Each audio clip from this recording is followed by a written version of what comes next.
The Wind in the Willows by Kenneth Grahame. Chapter 5. Dolce Domum. The sheep ran huddling together against the hurdles, blowing out thin nostrils and stamping with delicate forefeet, their heads thrown back and a light steam rising from the crowded sheep pen into the frosty air, as the two animals hastened by in high spirits, with much chatter and laughter. They were returning across country after a long day's outing with Otter, hunting and exploring on the wild uplands where certain streams tributary to their own river had their very first small beginnings, and the shades of the short winter day were closing in on them, and they had still some distance to go. Plodding at random across the plough, they had heard the sheep and had made for them, and now, leading from the sheep pen, they found a beaten track that made walking a lighter business, and responded, moreover, to that small inquiring something which all animals carry inside them, saying unmistakably, "Yes, quite right, this leads home."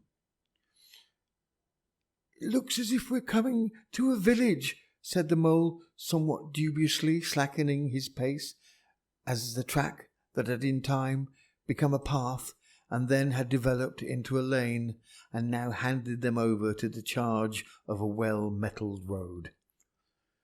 The animals didn't hold with villages and their own highways. Thickly frequented as they were, they took an independent course, regardless of church, post office, or public house. "Oh, never mind," said the rat. "At this season of the year, they're all safe indoors by this time, sitting round the fire, men, women and children, dogs and cats and all. We shall slip through all right without any bother or unpleasantness, or we can have a look at them through their windows if you like, and see what they're doing." The rapid nightfall of mid-December had quite beset the little village as they approached it on soft feet over a first thin fall of powdery snow. Little was visible but squares of a dusky orange-red on either side of the street, where the firelight or lamplight of each cottage overflowed through the casements into the dark world without. Most of the low-latticed windows were innocent of blinds, and to the lookers-in, from outside, the inmates gathered round the tea-table, absorbed in handiwork or talking with laughter and gesture, had each that happy grace which is the last thing the skilled actor shall capture, the natural grace which goes with perfect unconsciousness of observation.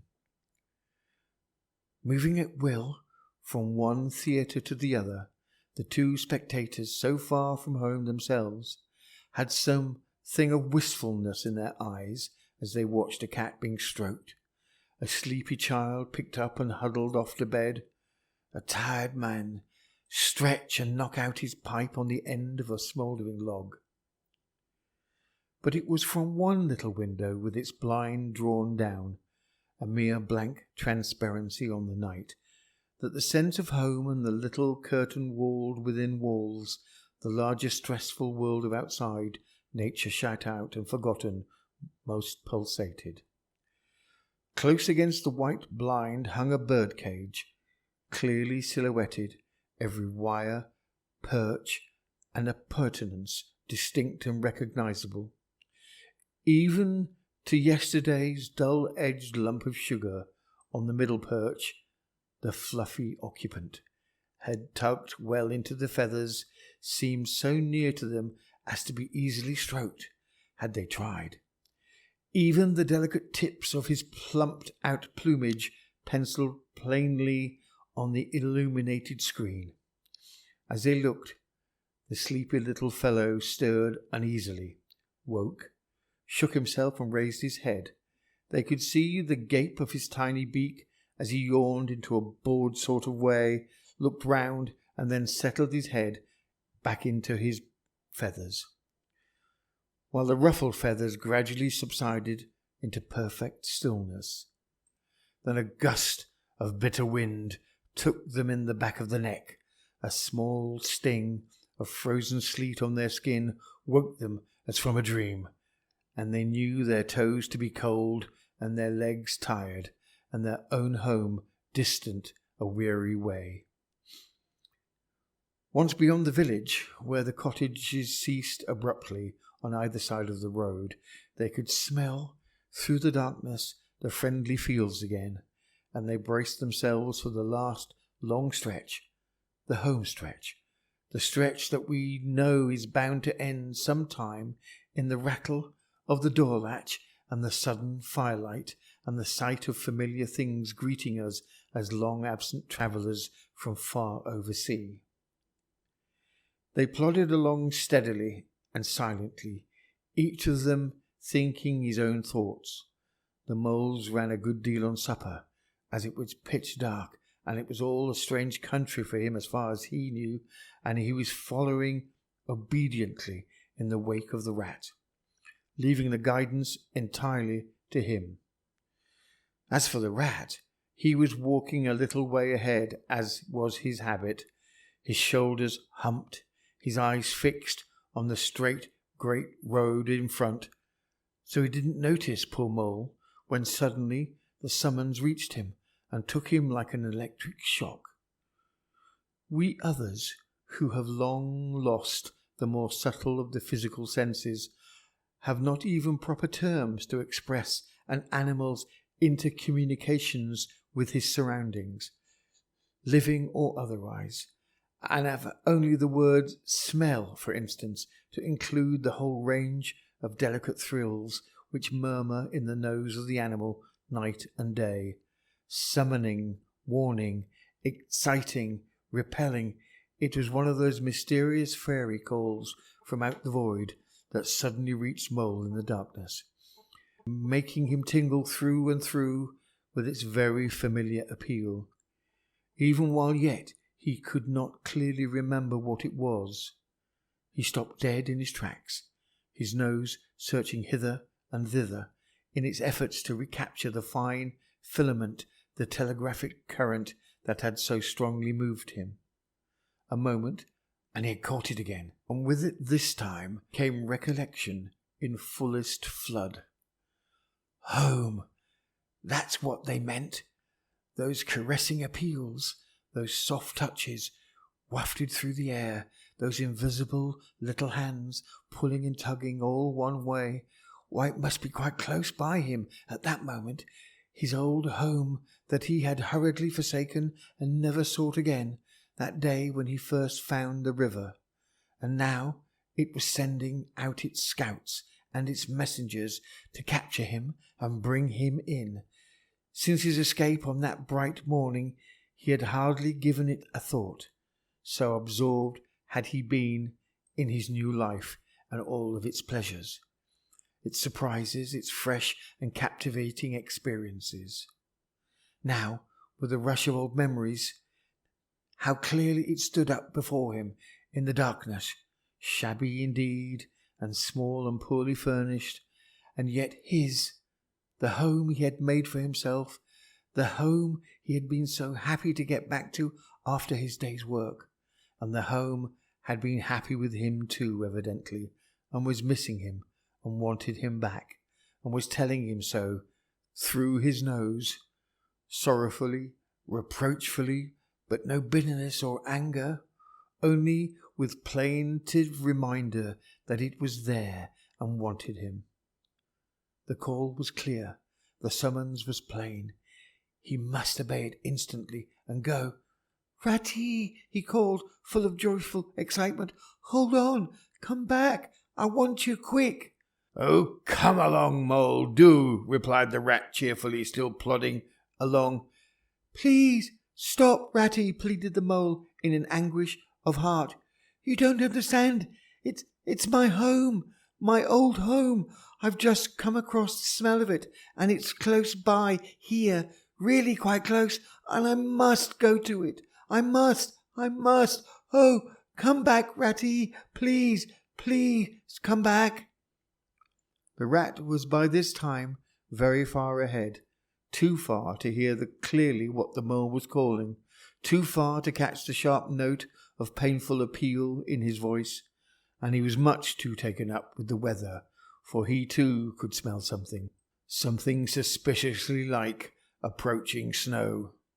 "Mole, we mustn't stop now, really," he called back. "We've come for it. We'll come for it tomorrow, whatever it is you've found. But I daren't stop now. It's late, and the snow's coming on again, and I'm not sure of the way. And I want your nose, Mole, so come on there's a good fellow, quick." And the rat pressed forward on his way without waiting for an answer. Poor Mole stood alone in the road, his heart torn asunder, and a big sob gathering somewhere low down inside him, to leap up to the surface presently, he knew, in his passionate escape. But even under such a test as this, his loyalty to his friends stood firm. Never for a moment did he dream of abandoning him. Meanwhile, the wafts from his old home pleaded, whispered, conjured, and finally claimed him imperiously. He dare not tarry longer within their magic circle. With a wrench that tore his very heartstrings, he set his face down the road and followed submissively in the track of the rat, while faint little smells, still dogging his retreating nose, reproached him for his new friendship and his callous forgetfulness.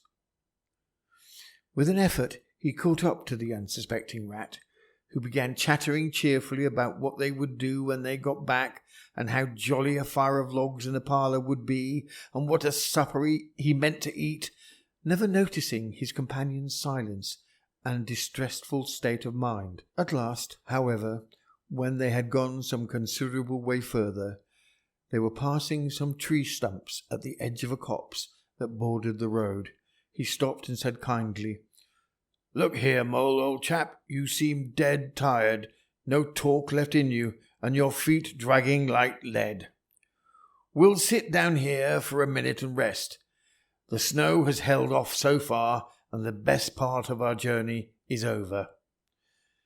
The mole subsided forlornly on a tree stump and tried to control himself, for he felt it surely coming.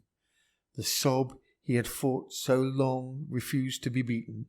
Up and up it forced its way to the air, and then another, and others thick and fast, till poor Mole at last gave up the struggle, and cried freely and helplessly and openly, now that he knew it was all over, and he had lost what he could hardly have said to have found. The rat, astonished and dismayed at the violence of Mole's paroxysm of grief, did not dare to speak for a while. At last he said, very quietly and sympathetically, "What is it, old chap? Whatever can be the matter? Tell us your trouble, and let me see what I can do." Poor Mole found it difficult to get any words out between the upheavals of his chest that followed one upon the other so quickly, and held back speech and choked it when it came. "I know it's a shabby, dingy little place," he sobbed forth at last. "Not like your cosy quarters, or Toad's beautiful hall, or Badger's great house. But it was my own little home, and I was fond of it, and I went away and I forgot all about it. And then I smelt it suddenly, on the road, when I called and you wouldn't listen, Rat, and everything came back to me with a rush, and I wanted it, oh dear, and when you wouldn't turn back, Ratty, and I had to leave it, I thought I was smelling it all the time. I thought my heart would break. We might have just gone and had one look at it, Ratty, only one look. It was close by. But you wouldn't turn back, Ratty, you wouldn't turn. Oh dear, oh dear."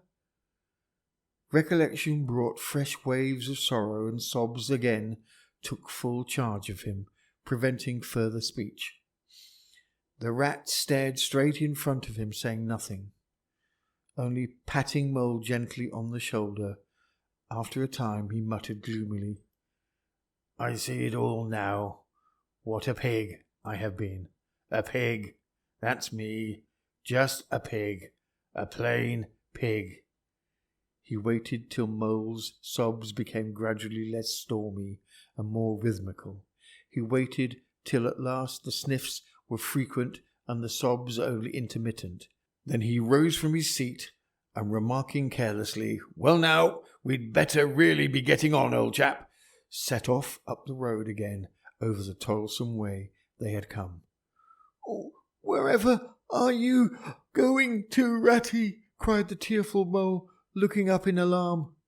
"We're going to find that home of yours, old fellow," replied the Rat pleasantly.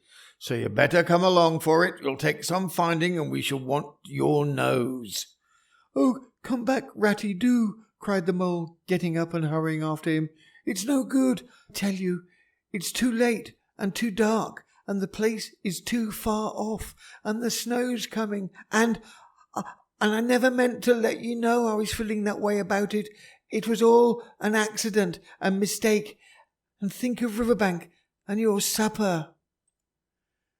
"Hang Riverbank and suppers too," said the Rat heartily. "I'll tell you, I'm going to find this place now if I stay out all night. So cheer up, old chap, and take my arm, and we'll very soon be back there again." Still snuffing and pleading and reluctant, Mole suffered himself to be dragged back along the road by his imperious companion, who, by a flow of cheerful talk and anecdote, endeavoured to beguile his spirits back and make the weary way seem shorter. When at last it seemed to the Rat they must be nearing the part of the road where the Mole had been held up, he said, "Now, no more talking. Business. Use your nose and give your mind to it." They moved on in silence for some little way, when suddenly the Rat was conscious, through his arm that was linked into Mole's, of a faint sort of electric thrill that was passing down the animal's body. Instantly he disengaged himself, fell back a pace, and waited, all attention. The signals were coming through. Mole stood a moment rigid, while his uplifted nose quivered slightly, felt the air.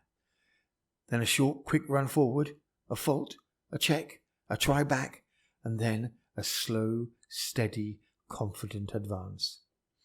The Rat, much excited, kept close to his heels as the Mole, with something of the air of a sleepwalker, crossed a dry ditch, scrambled through a hedge, and nosed his way over a field, open and trackless and bare in the faint starlight.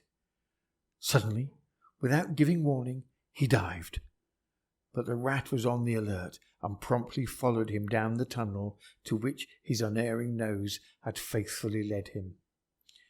It was close and airless, and the earthy smell was strong, and it seemed a long time to Rat ere the passage ended and he could stand erect and stretch and shake himself. The Mole struck a match, and by its light the Rat saw that they were standing in an open space, neatly swept and sanded underfoot, and directly facing them was Mole's little front door, with Mole End painted in Gothic lettering over the bell pull at the side. Mole reached down a lantern from a nail on the wall and lit it, and the Rat, looking round him, saw that they were in a sort of forecourt. A garden seat stood on one side of the door, and on the other a roller, for the Mole, who was a tidy animal when at home, could not stand having his ground kicked up by other animals into little runs that ended in earth heaps. On the walls hung wire baskets with ferns in them, alternating with brackets carrying plaster statuary, Garibaldi and the infant Samuel and Queen Victoria and other heroes of modern Italy. Down on one side of the forecourt ran a skittle alley with benches along it and a little wooden table marked with rings that hinted at beer mugs. In the middle was a small round pond containing goldfish and surrounded by a cockle shell border. Out of the centre of the pond rose a fanciful erection clothed in more cockle shells and topped by a large silvered ball that reflected everything all wrong and had a very pleasing effect. Mole's face beamed at the sight of all these objects so dear to him, and he hurried Rat through the door, lit a lamp in the hall, and took one glance around his old home. He saw the dust lying thick on everything, saw the cheerless, deserted look of the long neglected house and its narrow, meagre dimensions, its worn and shabby contents, and collapsed again onto a whole chair, his nose to his paws. "Oh, Ratty," he cried dismally, "why ever did I do it? Why did I bring you to this poor, cold little place on a night like this, when you might have been at Riverbank by this time, toasting your toes before a blazing fire, with all your nice things about you?" The Rat paid no heed to his doleful self-reproaches.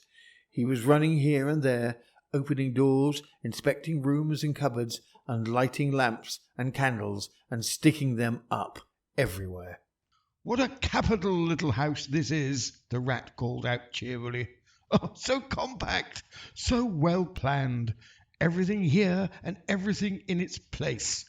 We'll make a jolly night of it. The first thing we want is a good fire. I'll see to that. I always know where to find things. So, this is the parlour. Splendid! Your own idea of those little sleeping bunks in the wall? Capital! Now, I'll fetch the wood and the coals, and you get a duster, Mole. You'll find one in the drawer of the kitchen table. And try and smarten things up a bit. Bustle about, old chap." Encouraged by his inspiring companion, the Mole roused himself and dusted and polished with energy and heartiness, while the Rat, running to and fro with armfuls of fuel, soon had a cheerful blaze roaring up the chimney. He hailed the Mole to come and warm himself, but Mole promptly had another fit of the blues, dropping down on a couch in dark despair and burying his face in his duster. "Rat," he moaned, "how about your supper? You poor, cold, hungry, weary animal, I've nothing to give you. Nothing, not a crumb." "What a fellow you are for giving in," said the Rat reproachfully. "Why, only just now I saw a sardine opener on the kitchen dresser, quite distinctly. And everybody knows. Rouse yourself, pull yourself together, and come with me and forage." They went and foraged accordingly, hunting through every cupboard and turning out every drawer. The result was not so very depressing after all, although it might of course have been a little bit better. A tin of sardines, a box of Captain's biscuits nearly full, and a German sausage encased in silver paper.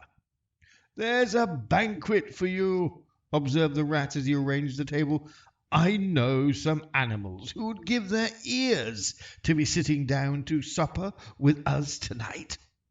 "No bread," groaned the Mole dolorously. "No butter, no poitrine de foie gras, no champagne," continued the Rat, grinning. "And that reminds me. What's that little door at the end of the passage? Your cellar, of course. Every luxury in this house. Just you wait a minute." He made for the cellar door, and presently reappeared somewhat dusty, with a bottle of beer in each paw and another under each arm. "Self-indulgent beggar you seem to be, Mole," he observed. "Deny yourself nothing. This is really the jolliest little place I was ever in. Now, wherever did you pick up those prints? Make the place look so homelike, they do. No wonder you're so fond of it, Mole. Tell us all about it, and how you came to make it what it is." Then, while the Rat busied himself fetching plates and knives and forks, and mustard which he mixed up in an egg cup, the Mole, his bosom still heaving with the stress of his recent emotion, related, somewhat shyly at first, but with more freedom as he warmed to his subject. How this was planned, and how that was thought out, and how this was got through a windfall from an aunt, and that was a wonderful find and a bargain, and this other thing was bought out of laborious savings and a certain amount of going without. His spirits finally quite restored, he must needs go and caress his possessions and take a lamp and show off their points to his visitor and expatiate on them, quite forgetful of the supper they both so much needed. Rat, who was desperately hungry, but strove to conceal it, nodded seriously, examining with a puckered brow and saying, "Wonderful and most remarkable," at intervals, when the chance for an observation was given him. At last, the rat succeeded in decoying him to the table, and had just got seriously to work with the sardine opener when sounds were heard from the forecourt without. Sounds like the scuffling of small feet in the gravel, and a confused murmur of tiny voices, whilst broken sentences reached them. "Now, all in a line. Hold the lantern up a bit, Tommy. Clear your throats first. No coughing after I say 1, 2, 3. Where's young Bill? Here, come on, do. We're all a-waiting." "What's up?" inquired the rat, pausing in his labours. "I think it must be the field mice," replied the mole, with a touch of pride in his manner. "They go round carol singing regularly at this time of the year. They're quite an institution in these parts, and they never pass me over. They come to Mole End last of all, and I used to give them hot drinks and supper sometimes too when I could afford it. It will be like old times hearing them again." "Let's have a look at them," cried the rat, jumping up and running to the door.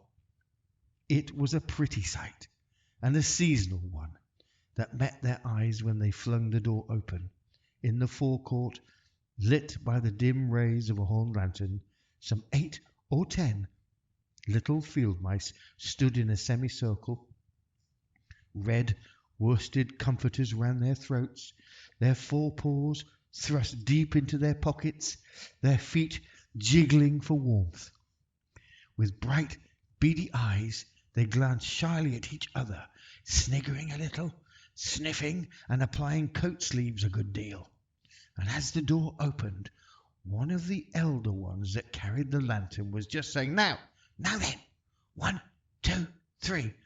And forthwith their shrill little voices uprose on the air, singing one of the old-time carols that their forefathers composed in fields that were fallow and held by frost, or when snowbound in chimney corners and handed down to be sung in the miry street to lamp-lit windows at Yuletide. "Villagers, all this frosty tide, let your doors swing open wide. Through wind may follow and snow beside, yet draw us in by your fire to bide. Joy shall be yours in the morning. Here we stand in the cold and the sleet, blowing fingers and stamping feet, come from far away you to greet, you by the fire and we in the street, bidding you joy in the morning. From ere one half of the night was gone, sudden a star has led us on, raining bliss and benzine on, bliss tomorrow and more anon, joy for every morning. Goodman Joseph toiled through the snow, saw the star o'er a stable low. Mary she might not further go, welcome thatch and litter below, joy was hers in the morning. And then they heard the angels tell, who were the first to cry Noel, animals all as it befell, in the stable where they did dwell, joy shall be theirs in the morning. The voices ceased. The singers, bashful but smiling, exchanged sidelong glances, and silence succeeded, but for a moment only. Then, from up above and far away, down the tunnel they had so lately travelled, was borne to their ears in a faint musical hum, the sound of distant bells ringing a joyful and clangorous peal.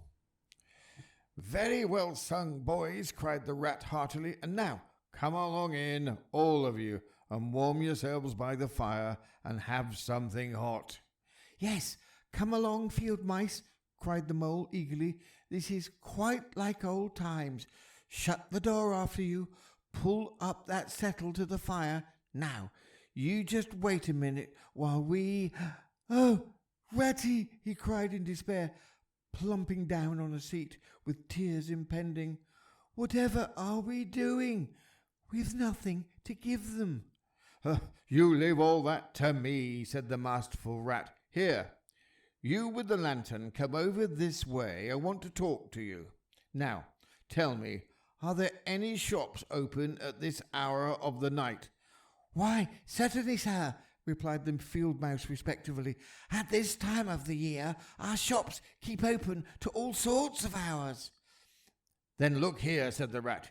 "You go off at once, you and your lantern, and you get me—" And here much muttered conversation ensued, and the mole only heard bits of it, such as "fresh mind," "no, a pound of it, that will do," "see you get Bugginses, for I won't have any other," "no, only the best, if you can't get it there, try somewhere else," and of yes, of course, homemade, no tin stuff.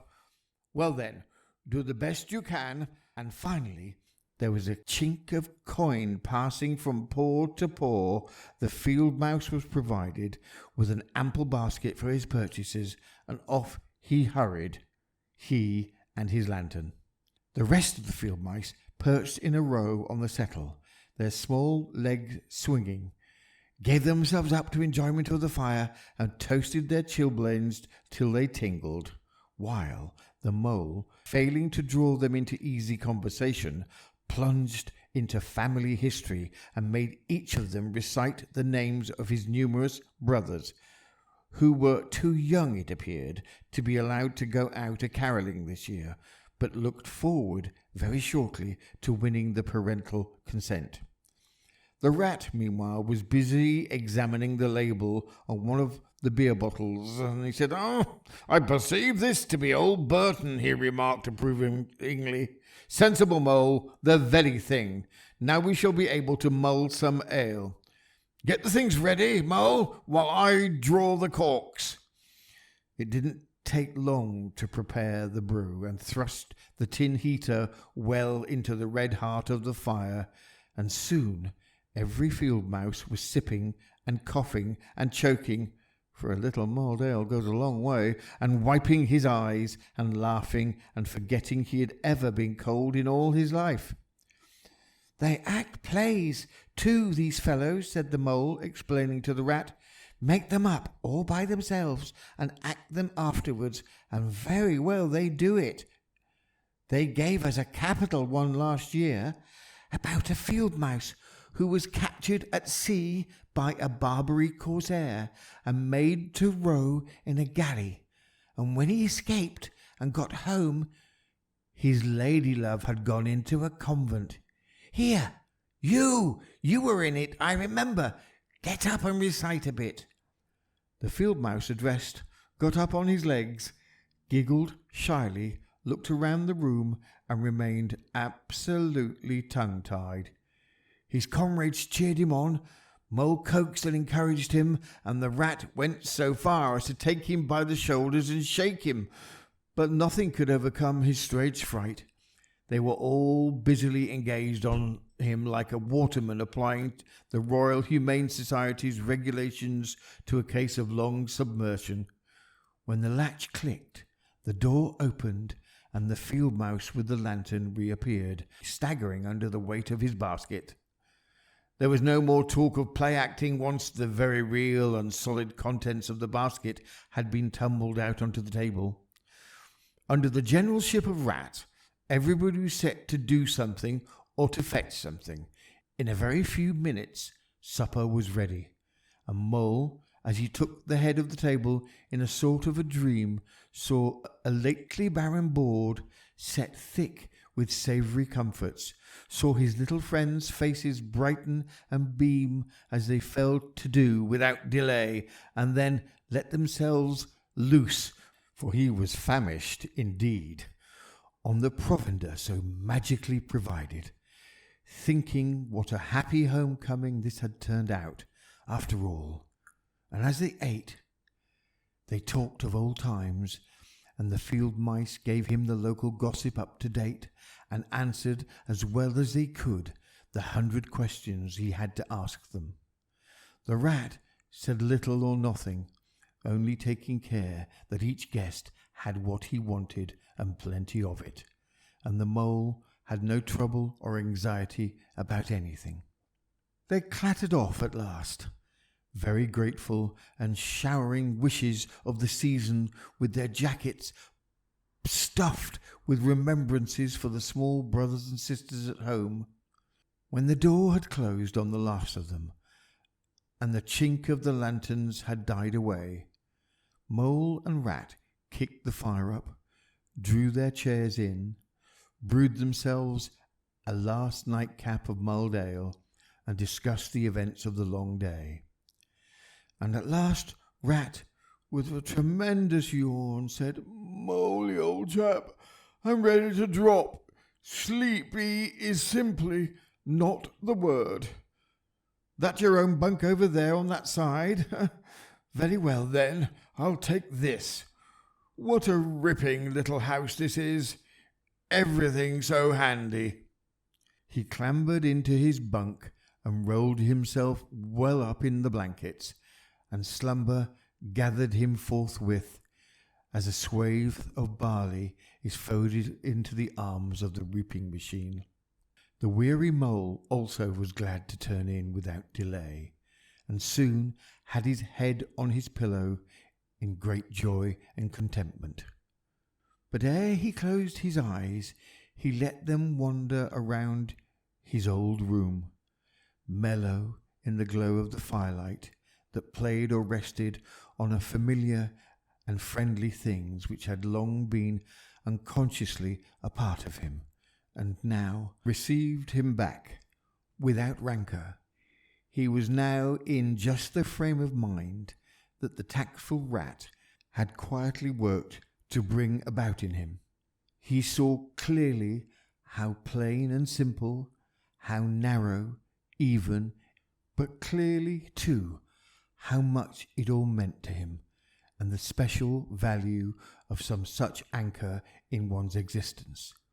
He did not at all want to abandon the new life and its splendid spaces, to turn his back on sun and air and all they offered him, and creep home and stay there. The upper world was all too strong. It called to him still, even down there, and he knew he must return to the larger stage. But it was good to think he had this to come back to, this place which was all his own, these things which were so glad to see him again and could always be counted upon for the same simple welcome.